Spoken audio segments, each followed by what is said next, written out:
Okay, we're live. I like that you gave a thumbs up because that's going to help me later when I have to edit this. Oh, really? Okay, good. Because I always cut this part out. I have like a folder. Oh. I call this the bloopers. Like this is stuff people don't get to see or hear on the show. Oh, this is live only. This feels yeah, scandalous now. only. You can say anything. Scandalous? I'm going to put everything together at some point because we got some doozies that from the pre-show conversations that we've had before. So Yeah. Well, now I feel pressure to have like a good conversation here. No, you don't. It's fine. I do. No, hold on. I want you guys to know what I did tonight. Actually, this is very serious and not scripted. I went out and bought a tux. I am one of those people that owns a tuxedo now. Oh, nice. Well, I am black tie ready. You live in London. I would expect this of anyone who lives in London. Does it have tails? You know what? Despite everything I wanted, it doesn't have tails. They weren't even available. Did you get a top hat? No. Did you go to a place called the Kingsman? He can I borrow also mine. wish I did. No, it was called M&S. And I'm going to a black tie at my first ever black tie formal event on Thursday night. I cannot tell you how nervous I am about it. What's it called again? My event? The place you went to get the talks? M&S. It stands for Marks and Spencer. That's fine. That just made me giggle a little bit. Well, so if it makes you feel better, I was like really excited for this place when I first found it. So I was like, oh my gosh, Romana, I found this little boutique-y shop that sells very cheap suits, and I'm so excited to go into this little store. It's a department store with a food court in it. That's what M&S is. It is not a little boutique store in London. I was wrong. So it's the IKEA of black tie formal wear. You know what? It very much is. Absolutely. The shop owner there thought I was from Quebec. I don't know why, but he's like, I bet you're from Quebec. I'm like, close. What about you gives off French Canadian vibes? I think it's my sophisticated French Canadian beard and my obvious. Were you wearing a flannel? I was not. No. What I think it is I think that shop owner has the same ability as Alan's wife does when it comes to picking up fedora energy, and it just translated to Quebec energy. How are fedora and Quebec energy the same? Oh, you should do some studying on Quebec. No. Oh, no, I'm not excited. I took it as a huge compliment, by the way. I'm like, thank you so much for thinking I'm not American. As an American, somebody thinking you're from Canada is a hell of a compliment. It is. It's like a win. I'm like, I'm getting away with it, guys. Yeah, that was my night. That was it. Yeah, well, good. You've got to do stuff, and I'm over here with restrictions on Facebook. I'm wonderful. Well, I want to hear about that. I want to hear about that on the actual show. So I'm recording now. My computer is done giving me issues. So let's get into it. Okay. All right, I'm going to record the video. All right, and we're going to get into this. Hey, everybody, welcome to You Have to Watch This Podcast. I'm Alan. I'm Ryan. And I'm Devin. And today, Ryan had Devin and I watch the 1993 film Hot Shots Part Deux for the first time. But before we get into that, we need to talk because Ryan is our go-to meme guy. He's always sharing memes on Facebook. But Ryan, it's been a little quiet on the meme front lately. What's going on? So I have restrictions on me from Facebook because of a meme that I posted like a year and a half ago that they came across. Yeah, it's ridiculous. Wait, hold on. You didn't even post it recently? You posted a year and a half ago and they just found it again? So the reason why I'm under restrictions to begin with is because I got a warning a year ago from a meme that I posted back in 2014. What? Okay. What was the meme? I posted a meme that was black and white and distorted, and it had a girl holding like two handguns up to her eye sockets, and it was something about like, it had to do with some pop culture event, and she was trying to like erase the image from her like eyes. So it was something like that. So that got flagged. Yeah, I posted it in 2014, and it got flagged last year, and I got a warning with no restrictions. Okay. About a year and a half ago, when like the CDC was telling us to like wash your hands and just keep apart from each other and everything, I posted a meme, Okay. that said, the topper was the CDC and then the colon, and it said the CDC. It said that, like the CDC colon. We advise that everyone, stop with like handshakes or like refrain from handshakes to prevent like the spread of COVID at that time. And the bottom part of the panel has a picture of Jeffrey Dahmer looking upset, and it just says "Stop Splendor." Oh. All right. I'm worried that you just said several trigger words that are going to get the show blocked from and flagged.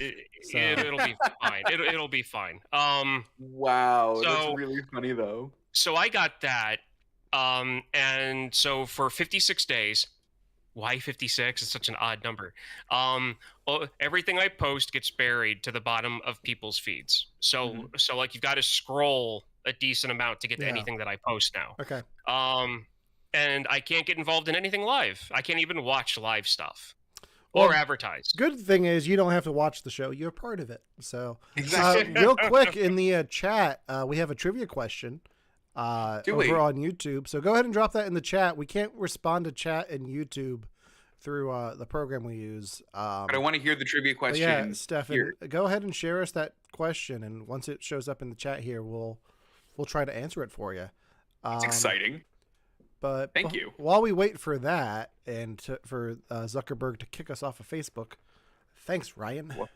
It's gonna be fine. It'll be fine. There's some Marvel news today that I want to talk about. I said was a lie. Yeah, but you saying things that get you flagged for Facebook, and I don't want the show flagged. It was an auto thing. There wasn't anybody really seeing it. Yeah, but anyway. I love how confident you are. We'll talk about it later. I am. If I knew that was why, I would have told you not to share the story. Like I'm genuinely concerned that we're going to get flagged for stuff that you said, because anything that like. We'll talk later. So Marvel dropped a trailer today for the Disney Plus show Ms. Marvel, which is coming out in June. I'm guessing right around the time Kenobi ends, or Kenobi will still be going, I think. How many episodes is Kenobi? 6. Oh, okay. So I guess that makes sense then. Yeah. But Ms. Marvel, we got our first real look at her power set, the character, the format of the show. What do you guys think? Are you guys familiar at all with Ms. Marvel? I am from the game, like from that Avengers video game. No? Okay. Yeah. Are you? I am from the game. I have some of her graphic novels that I haven't read yet, but will probably read before. Like I want to read some Moon Knight before Moon Knight comes out. I want to read some Ms. Marvel before it comes out. I want to play more of the Avengers game before this comes out. They changed her power set a lot. Like instead of her embiggening, which is what she says, it seems more cosmic and energy-based powers. And I don't know how I feel about that. What are your guys'? Do you guys have a take on that or not? I think from my end, it feels more like it fits in with what the MCU is currently doing. Like we don't currently have like a stretchy or embiggening superhero. So it would almost feel like it came out of left field, because right now, like basically everything in the MCU can be kind of explained away by either like something to do with one of the stones, or like magic around one of the stones, or like nanoparticles because of Tony's suit. And embiggening doesn't feel like it fits either one of those two sets.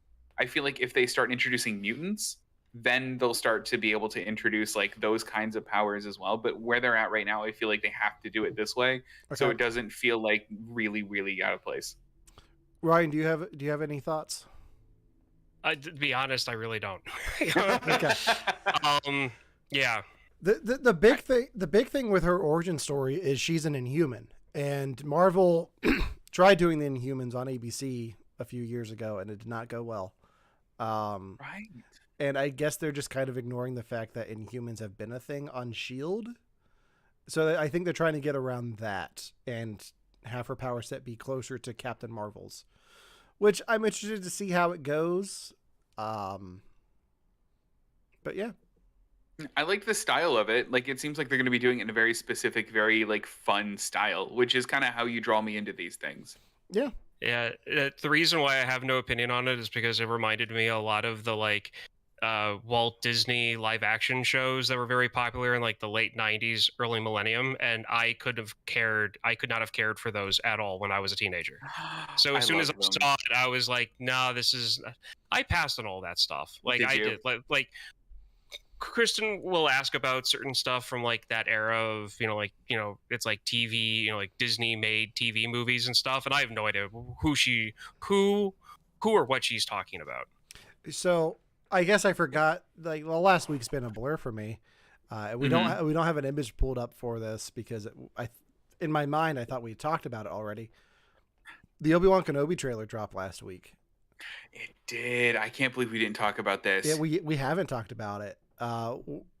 Ryan, are you excited for that at least? Oh yeah, no, I'm excited for that because that, name me one Star Wars fan who's not excited for like an Obi-Wan Kenobi thing. This is something that I remember talking. Yeah. Did you hear about this? That's Ray Park, the actor who played Darth Maul. Because he's not in it, right? He got cut. Yeah. He got cut. Whatever. Yeah. That's whatever. a shame. Well, no, because I remember being on the playground. Mm-hmm. And in like 5th grade, and people talking about Star Wars, and and people wanting an Obi-Wan Kenobi something, TV show, movie, something. This is it. Like, we're finally getting it. And I mean, I do know and have seen people who aren't entirely happy with it. I couldn't care less. Okay. I'm excited for it. That's all I care about. That's what I was going to ask you both. I know that there's a character from Rebels that shows up in this. I don't know Rebels. Apparently, he doesn't look very good. I don't know this. Doesn't look right because his jaw isn't 6 inches long at a spike and his forehead isn't 2 feet tall. Like, people really need to calm down. And yes, I'm exaggerating on this is what I wanted, but still, the Rebel characters have always been more stylized than even the Clone Wars characters. To a point. They had their own special look. Like, if you look at it's very based on the Ralph McQuarrie concept art, especially with the way the lightsabers look. The one thing that I will say about the Grand Inquisitor's look in this is we've seen that species live action before. They're the species from Utapau that Kenobi talks to when Grievous is on the planet. He's like, there's a battalion of battle droids upstairs to the right, or something like that. Oh, with the big, he's wearing like the red thing, right? With the big collar. Yeah. So the one thing I will say is he doesn't look anything like that species. But I don't know how cross-species relations work in the Star Wars universe. We don't talk about that. Yes. But I'm excited for it. As soon as I heard, like, the music in that trailer got me excited. Like, it wasn't even just Duel of the Fates. Like, I heard Battle of the Heroes from episode 3, and I got excited. I was like, oh man, you never hear Battle of the Heroes. But the one thing that trailer didn't show us at all was Vader. And we're getting more Vader. So I keep hearing that it's going to be Hayden Christensen again. Is it specifically Hayden Christensen? Like, I don't know. Do we get like more of like what's behind the Vader, like more Anakin then? If I were to guess, I know he's in the suit. Okay. I think we're going to get some flashbacks. I want us to. I really do. I think they're going to give us, because this is your opportunity, give us a flashback of Anakin and Obi-Wan during the Clone Wars with live action Ahsoka. Yeah. Maybe don't de-age of Rosario Dawson to the point where she's like teenage Ahsoka, but get somebody in there. Yeah. But that's what I'm hoping. Because when I was in line to get Hayden Christensen's autograph at New York Comic Con, it said Star Wars prequels, Disney Plus's Obi-Wan Kenobi on his banner. So still didn't get that autograph. Not his fault, but still not his cool, fault. Is what it is. Yeah. I feel like this is like, do we want to do the Marvel transition or or space theme transition now? Because I can do both for. Do space theme. Okay. Do space. So, since we're talking about Star Wars, let's change lanes a little bit and talk about this show that Ryan and I have both watched, which is season 2 of Star Trek Picard, which has its first 2 episodes out. Devin, you watched season 1 of Picard, right? I did. Are you watching season 1 or season 2? So I walked away from season 1, as you guys remember, thinking, wow, that was a really good thing. I really enjoyed that. I hate the fact that there's going to be a season 2. I wanted to hear from you guys first before I started dipping my toes in those waters. Take it away. Spoiler free for a moment. So if you haven't seen Picard, you can listen to this. Ryan, what are your thoughts on season 2? So far, I think it's a better concept than season 1. Oh, I will agree. It's a tone shift. It definitely feels like a completely different show in the best way. The first episode pretty much catching up with the characters where they are now, and then bringing them back together, and then you start this journey that the rest of the season is going to take us on, involving the character Q. Devin, do you know Q at all? I love Q. Q's my favorite next gen character. That's because those are the only episodes you've ever watched. Stop it. That's exactly why. I'm going to tell you how episode 1 ends. Okay. It's Picard waking up in this alternate reality, confused, and he just hears Q's voice, and he's like, no. Yeah. And then you see Q from the next generation, like young John Delancey. And he's like, you've aged, Picard. Let me catch up. He snaps his fingers, and he's like 30 years older. And Picard straight up says to his face, Q, I do not have time for your bullshit. That's the one time they swear, and it's fantastic. I'm absolutely loving this season. I cannot wait for the next new episode. I think when does it air? Thursdays? I honestly don't know what days it airs. I'm looking forward to the next new episode. Yeah. What Star Trek thing does it feel most like? A Q episode of Next Gen. Oh, okay. Fair. Yeah. Is he the plot of this? Mm-hmm. Dang it. For now, at least. I think from the trailer, I think it's going to feel a bit like Star Trek IV: The Voyage Home. Weird. So very weird. Minus the whales. Yeah, minus the nuclear vessels. Minus those? Those were the whole plot. Well, time travel. Well, okay. Yeah. Well, I was gonna say, Devin, the whole plot wasn't the line nuclear vessels, but I know what you mean. For some people, that is the whole movie. So my hot take from the trailer of this was there was Picard, there's one frontier you haven't explored yet, and my guess is that he's the frontier he hasn't explored yet. It's him. No. Actually, what happens is that they break into the Under the Sea song from Little Mermaid. Good. All right, I'm on board again. I was off, now I'm back on. Whoopi Goldberg as Guinan is just leading a choir of Guinans. Kathy and the Jimmies in the leotard and everything. Yeah. It's Sister Act Guinan edition. How is she in it? Is she in it so far? She's in the first episode. Yeah. Great. That's all I will say. Okay. How many episodes do you know of Gaiden besides, having to deal with Q? That's it. For me, and why are you asking about? Well, because I know that you guys were excited about it. Did she live up to the hype? Yeah. Yeah, she did. I mean, it's Whoopi Goldberg. Yeah. It's nice seeing Whoopi Goldberg act again. I don't watch The View because I just don't. But I like Whoopi Goldberg acting in anything that doesn't involve Charlie Sheen and 9/11. But the fact that Sister Act 3 is coming supposedly on Disney Plus, and I think it is actually happening because I just saw the vinyl soundtracks for Sister Act 1 and 2 at Walmart. So weird. I may or may not have bought them. That's beside the point. Whoopi Goldberg, it's nice to see her act again. And I always liked her in Star Trek with Patrick Stewart. So You guys will have to get me caught up on the Sister Act movies. I haven't seen them. Oh man. Are they good? Oh man. We'll let you decide when that's gonna probably be my next pick. Oh, good. Okay. Good. Ryan, you watched a film. Yes, I did. I watched. Yeah, let's talk about it. So, Kristen and I finally sat down and watched Scream, the new one that came out, and honestly, we are really happy with it. It tied in original characters from the first movie. They completely skipped really anything from any of the other sequels that they ever did. So basically, you can watch the original, then watch this one, and you're not going to miss any. And you're not going to miss out on anything. Okay.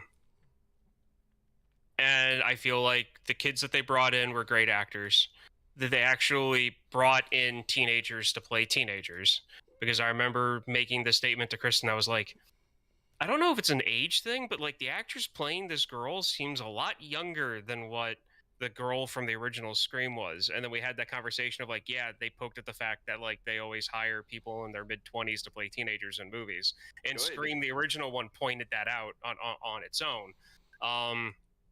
But there are two scenes in this movie where they copy the camera pan exactly to the first one.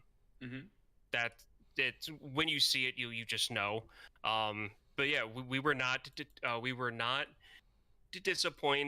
disappointed in it at the least, and this movie pokes fun at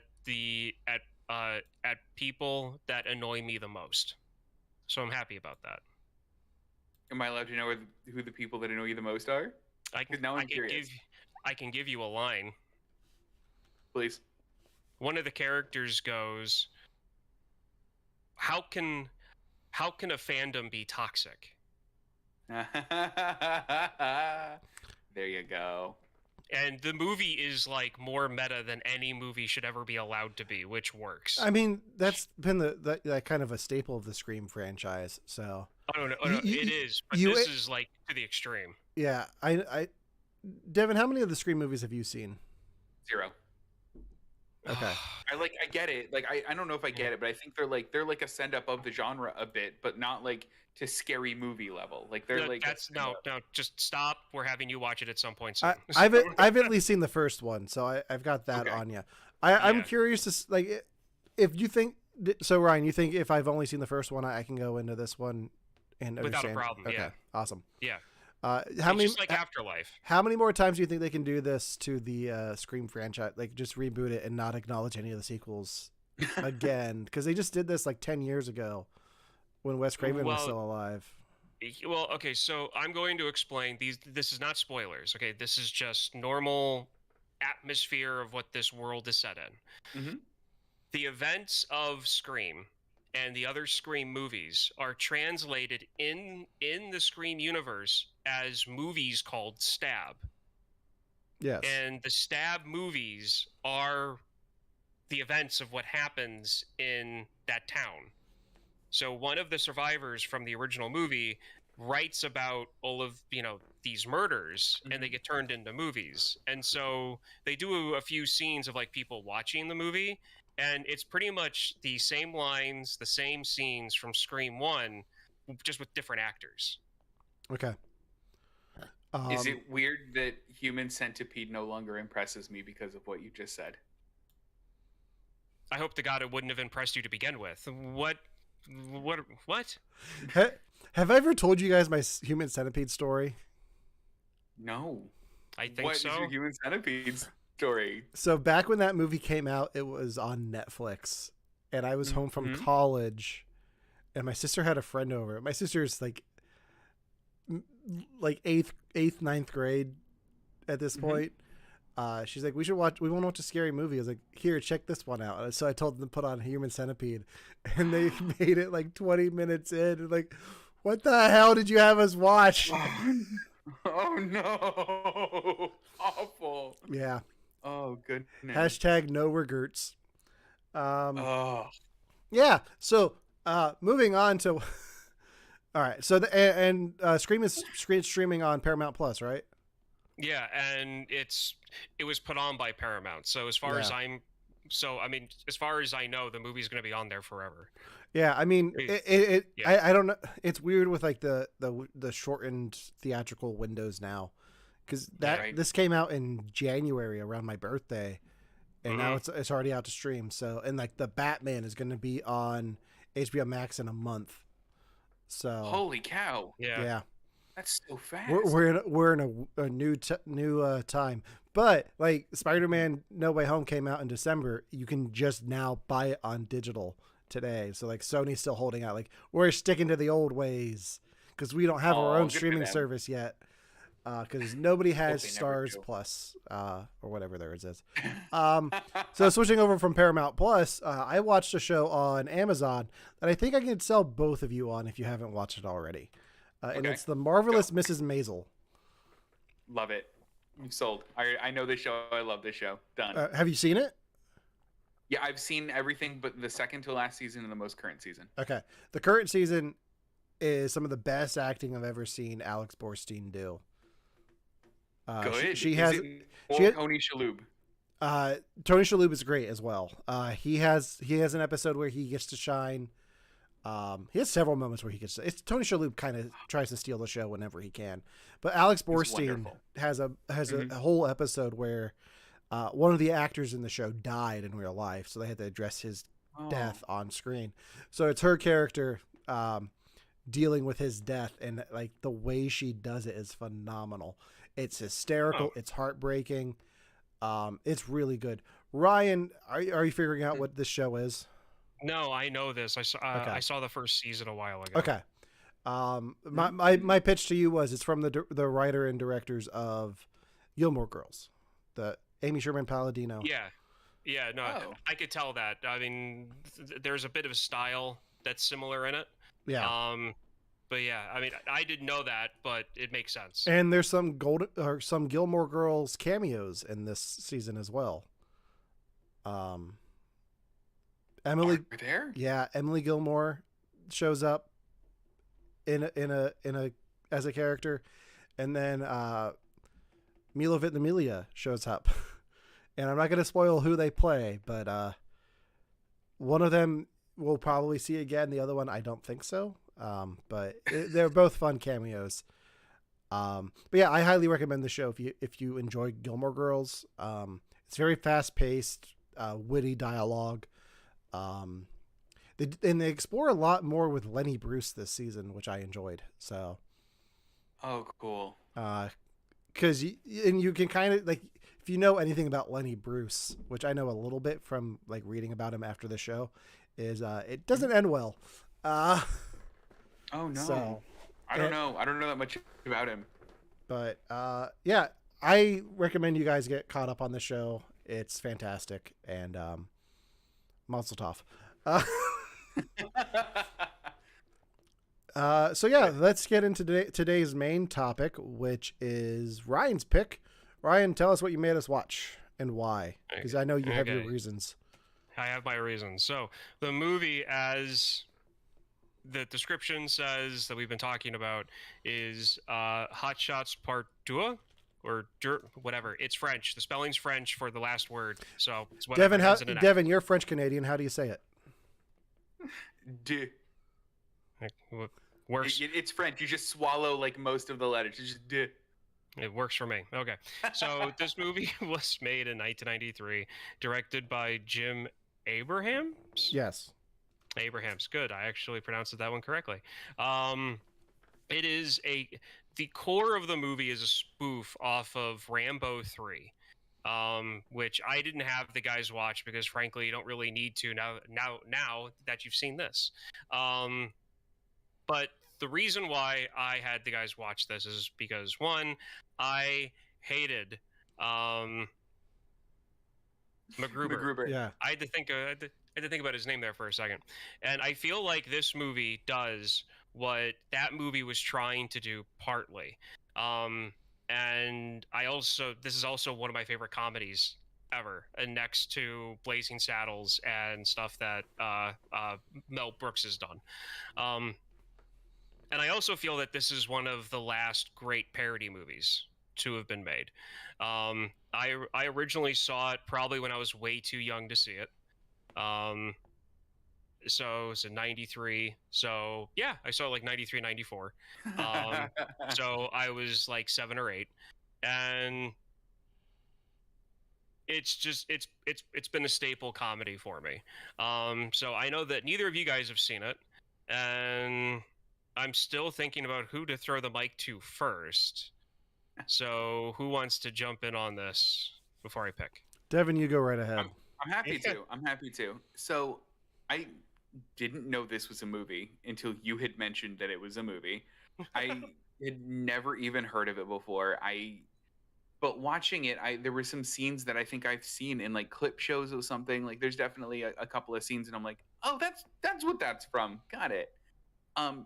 Yeah, I really like this movie. I wanted to talk a lot about at some point. I want to talk about the genre in which this fits, because this is a very specific style of comedy that I don't think we see anymore. And I want to get into, because I was trying to put into words what it is or what style it is, and yeah, I don't know. I really liked it. Thank you for making me watch it, Ryan. Okay, Alan. I enjoyed it. I have issues with it, but I think you're gonna know. I think you already know what my issues with it is.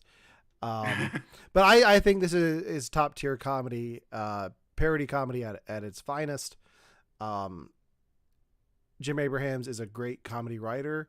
That's why I've got the Naked Gun. Yeah, I was trying to read it on my screen and I couldn't.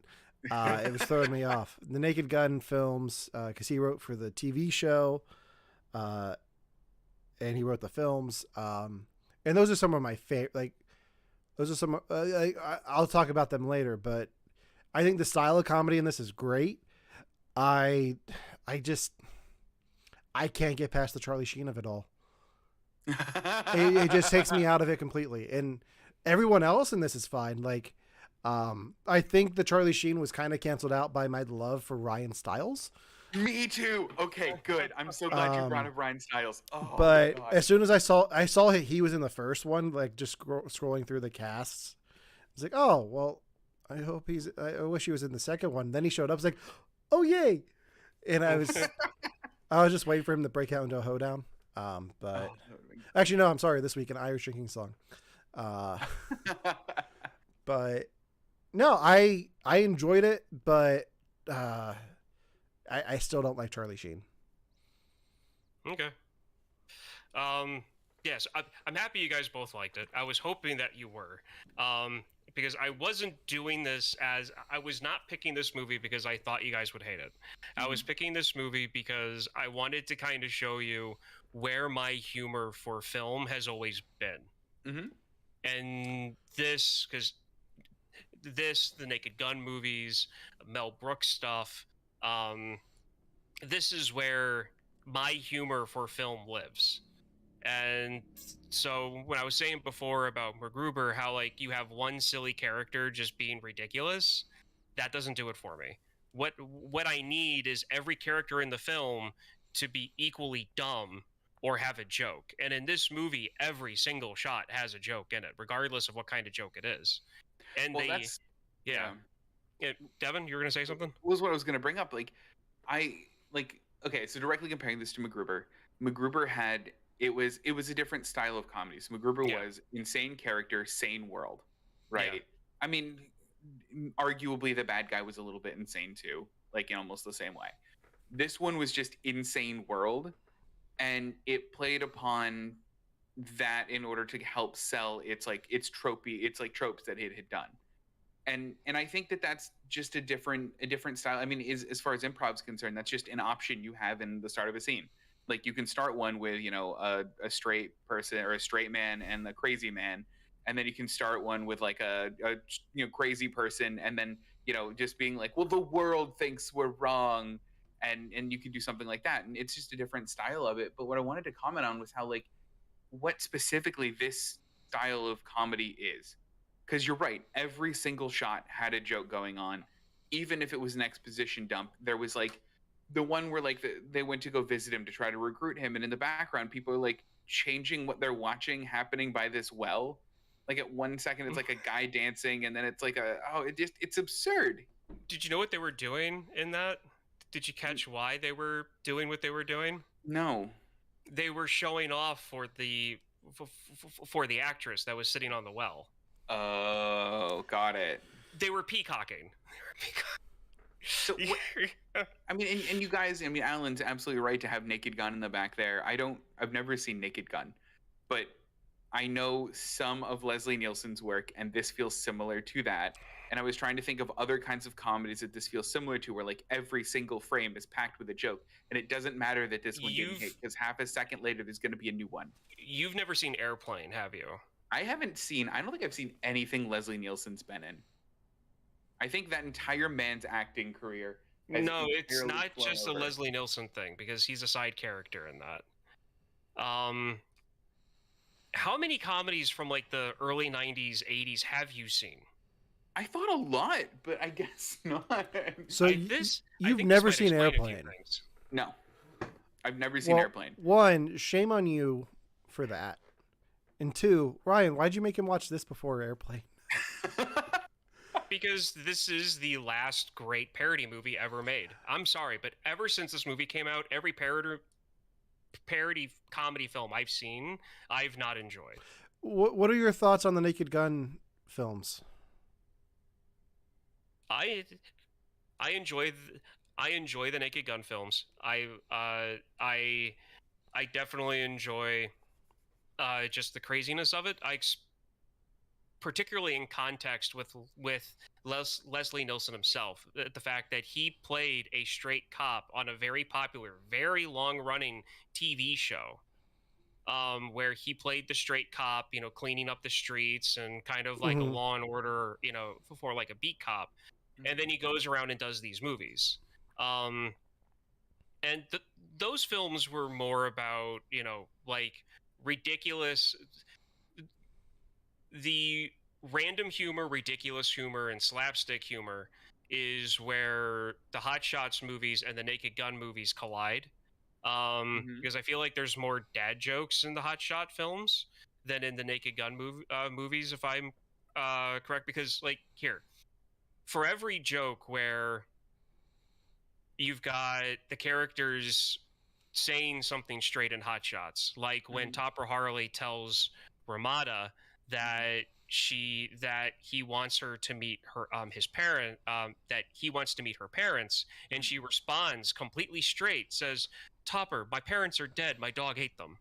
Right. Like, it's just a normal thing to say. For every joke like that in Hot Shots, you've got in Naked Gun, him and his wife walking out of the bathroom in body condoms. Yeah. Don't know that. So, am I right in assuming then that, and I don't know the history of parody movies, that basically this movie happened, and then what we saw after this kind of 1993, we started to see the shift towards the kind of scary movie of it all, where like Scary Movie came out, and like that genre of like Scary Movie, Meet the Spartans, oh my gosh, the disaster movie. I hate like all that. But like that then became the norm, Scary, and like the new template. The Scary Movie was probably the best of those. The first few Scary movies were decent, but then like it's weird because Scary Movie 4 was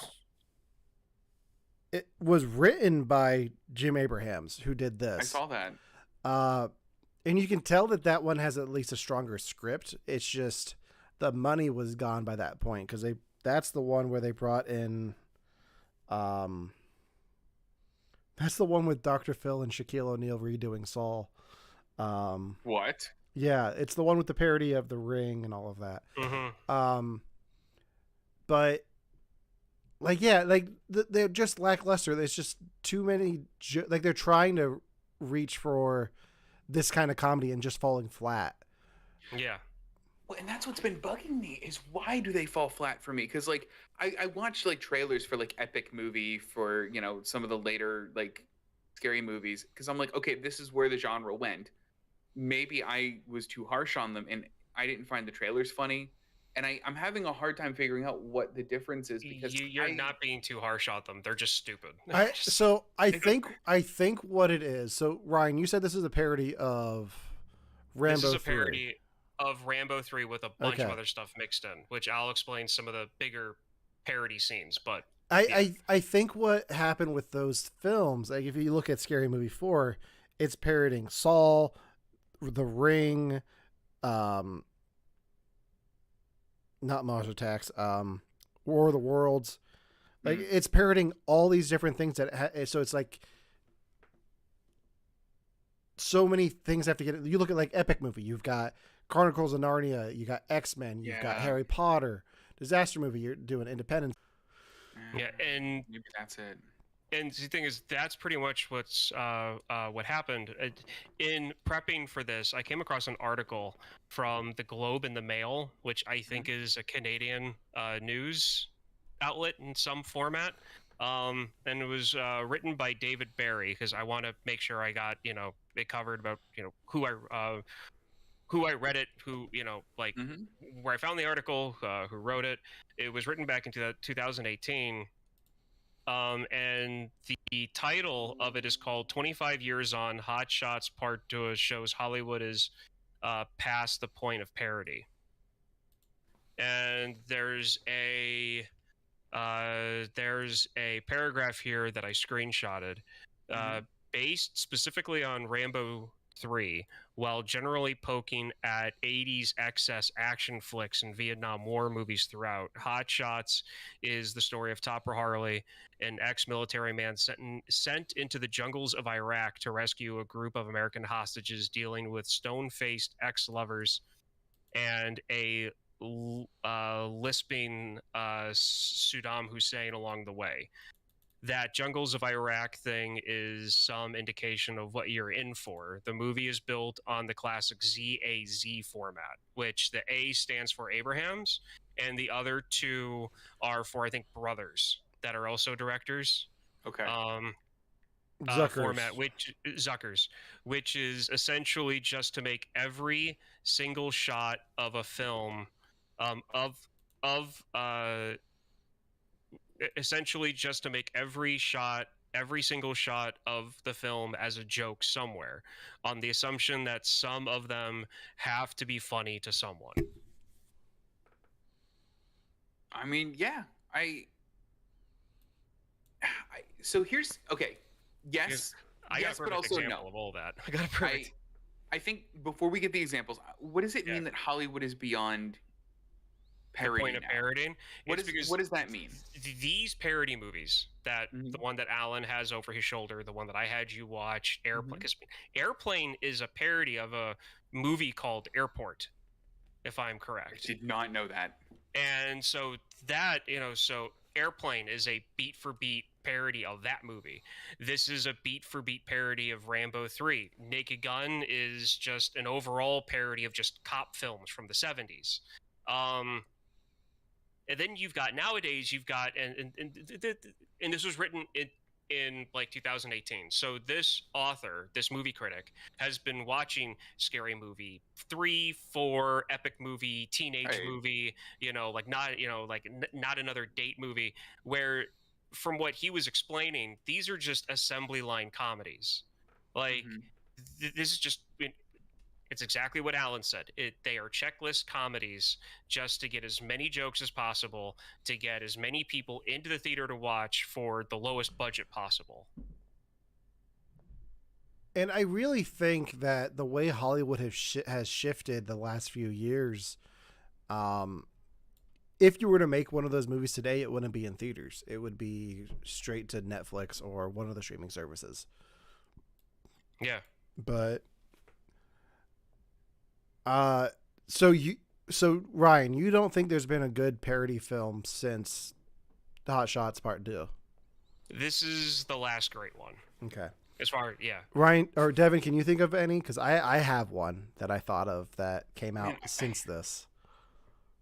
There's one that I really, really like, and it's 2010. Okay. What is yours? 2010? No.